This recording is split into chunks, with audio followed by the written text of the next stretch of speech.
I wanted to hop on and kind of give an example of what's been happening in the last couple of months, especially with AI, you know, just becoming the number one thing on people's minds.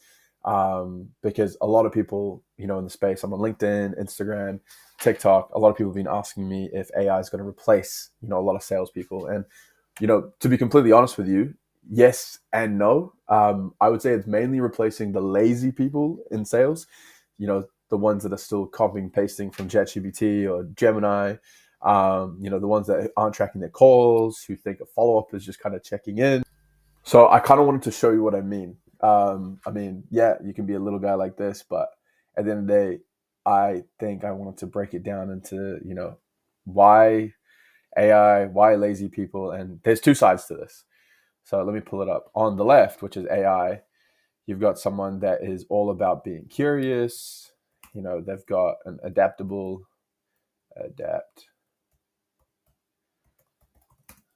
mindset. Let me just fix this out a little bit.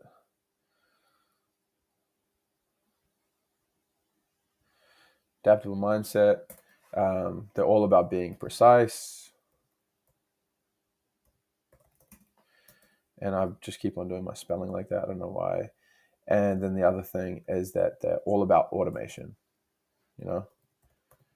Now, for this is the people that are interested in using AI, and they're wanting to use AI to do a lot better. Like I said before, book 30, 50 meetings in, use it with intent, and not just be this guy, just fucking not doing anything and just using it for the sake of using it.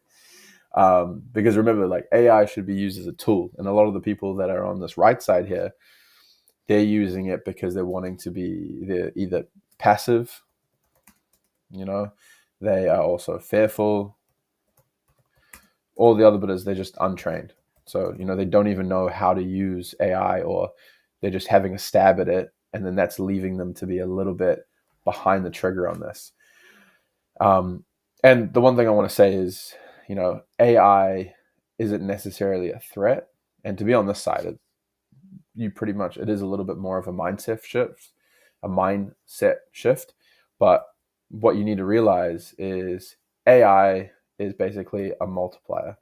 I like to look at it as like a multiplier of 10. So, a 10x multiplier on everything that you're doing. So at Concrete, we use it to find thousands of prospects, to personalize the email, understand the replies, how many replies we're getting, and it's done all automatically.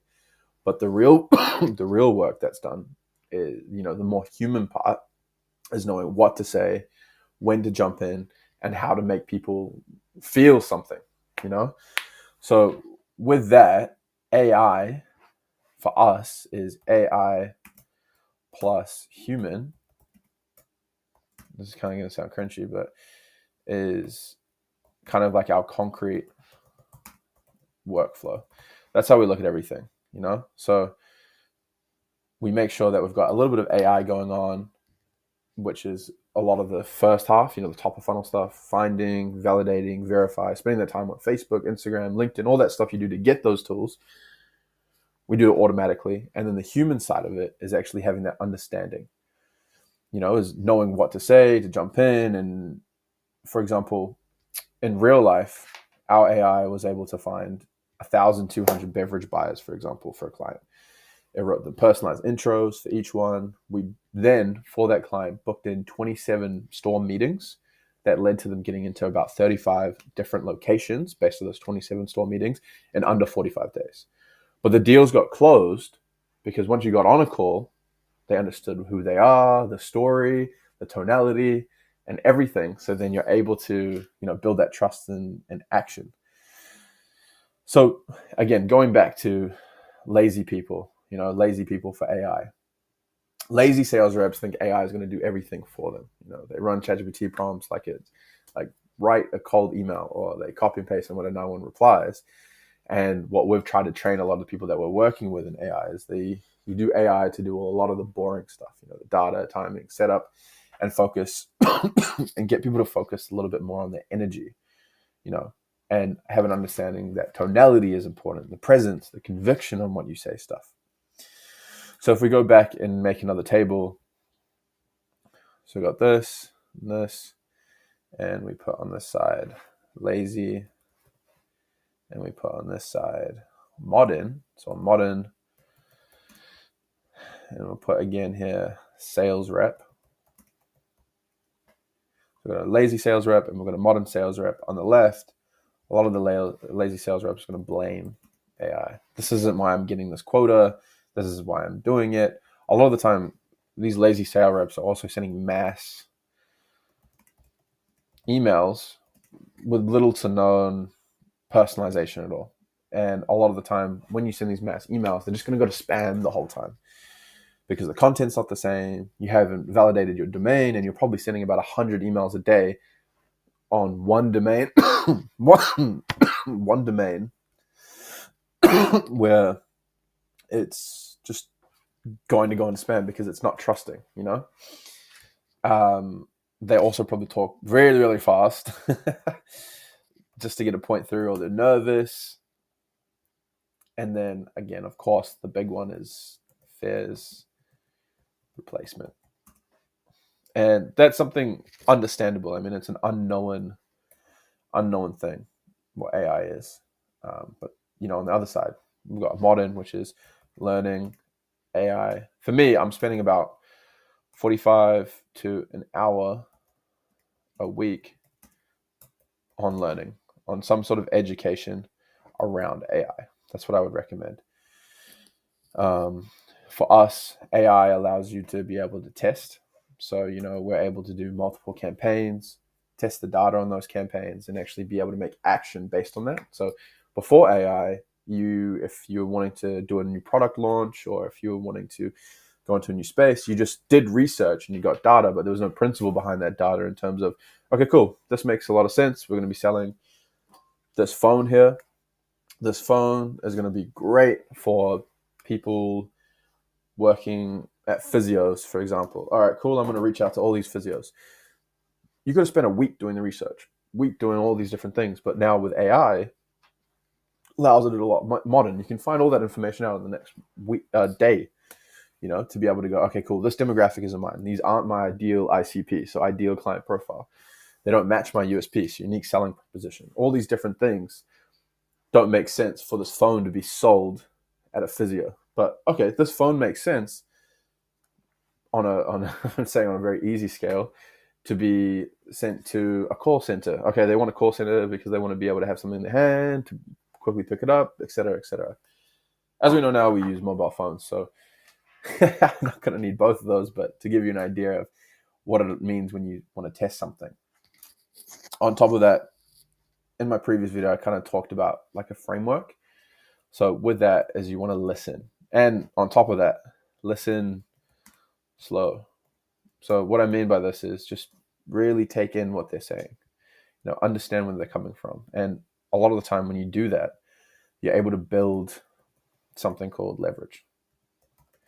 And you're building leverage by allowing the prospect to talk more about their issues and problems. And so, again, going back into it, AI is, you know, it's not going to be able to read a room. So that's why for us, we combine it together, you know? So you're not going to be able to get AI to read my body language, you know, that silence when you're trying to listen slowly. But yeah, with it, you need to get a lot of that data done, that really boring data. So for concrete, if we look at it again on how we do it, we've got a couple steps here. So we've got step 1, step 2, step 3, I think there's 5 steps there, 4, and step 5. So the first step for us when we do our workflow and when we're looking after people and when people come on board with us is allowing AI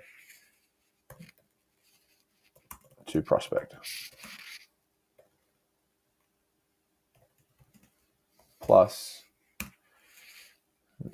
nurture.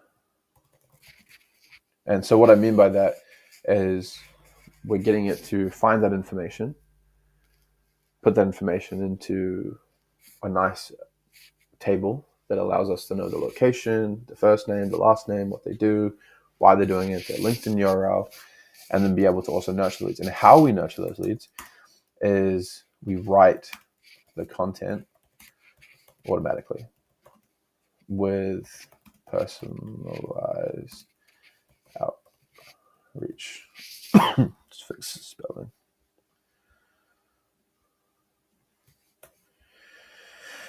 And with that, by having personalized outreach and by having